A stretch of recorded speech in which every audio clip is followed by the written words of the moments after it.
సత్యాన్ని తాల్చే వారి హృదయంలో కానీ మనస్సులో కానీ విశ్వాసహీనత, సంశయగ్రస్తత ఉన్నట్లయితే ఈశ్వర కృపాశక్తి ప్రసరించే మార్గానికి అడ్డంకి ఏర్పడుతుంది. భావాభిముఖులు అయినప్పుడు ఈశ్వరానుగ్రహం పొందడం సహజం.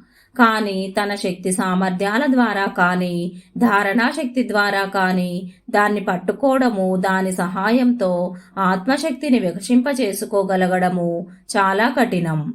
జ్ఞానం అంటే సాధారణ జ్ఞానమనడం ప్రతీతి.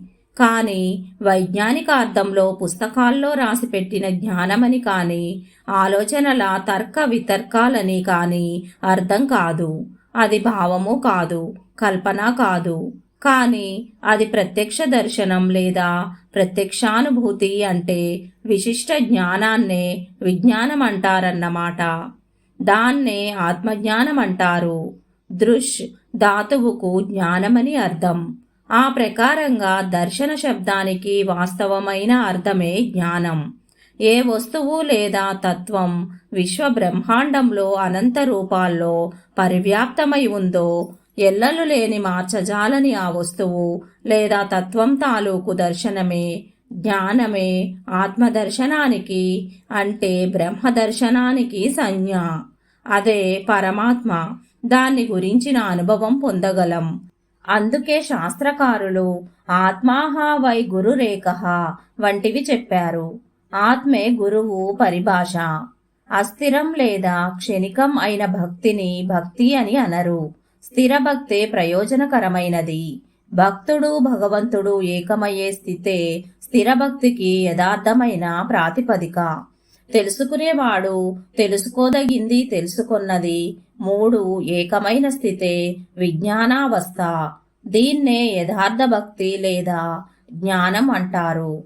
మనస్సు బహిర్ముఖమయ్యి ఉన్నంతకాలం జ్ఞానము భక్తి తాలూకు అనుభూతి కలగదు.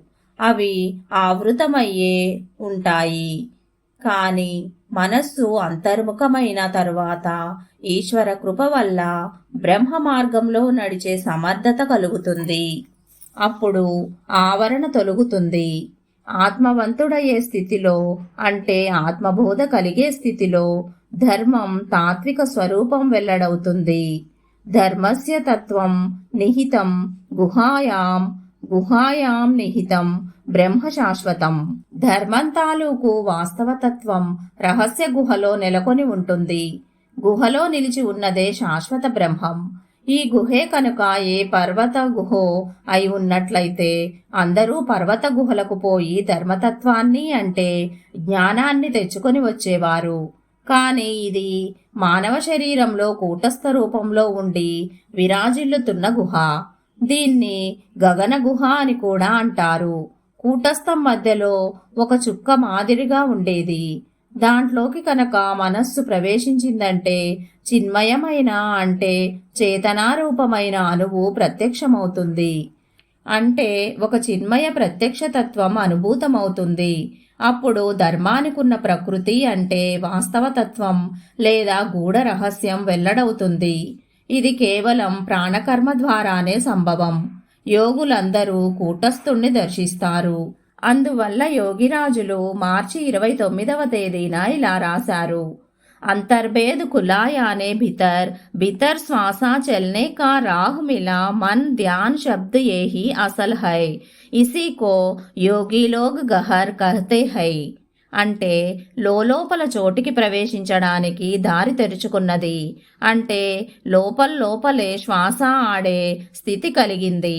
ఈ స్థితికి చేరి మననం ధ్యానం ఓంకార ధ్వని ఇదే అసలైనది, ఇదే సత్యం. యోగులు దీన్నే గుహ అంటారు. ऐसा सब बिंदी चलता देखा बीच में सफेद योनि के वो ही बड़ा चांद छोटा जब तब रहे तो उसका तारा कहते हैं वो ही छिद्र है. అంటే త్రికోణ యోనికి లోపల తెల్లటి చుక్క ఆడుతున్నట్టు చూశాను. అది పెద్దయినప్పుడు దాన్ని చంద్రుడు అంటారు, చిన్నదైనప్పుడు తార అంటారు. అదే బెజ్జం. ఆ బెజ్జంలోకి ప్రవేశించాలి. అది తత్వ విశ్వాసం కానీ దార్శనిక రహస్యం కానీ కాదు. సర్వదా యోగారూఢులైన వారు ప్రతిరోజు యోనిముద్ర లేదా విశేష యోగక్రియానుష్ఠానం చేసే సమయంలో ఈ కూటస్థాన్ని దర్శిస్తూనే ఉంటారు. దాని ప్రత్యక్షానుభవం పొందుతూనే ఉంటారు.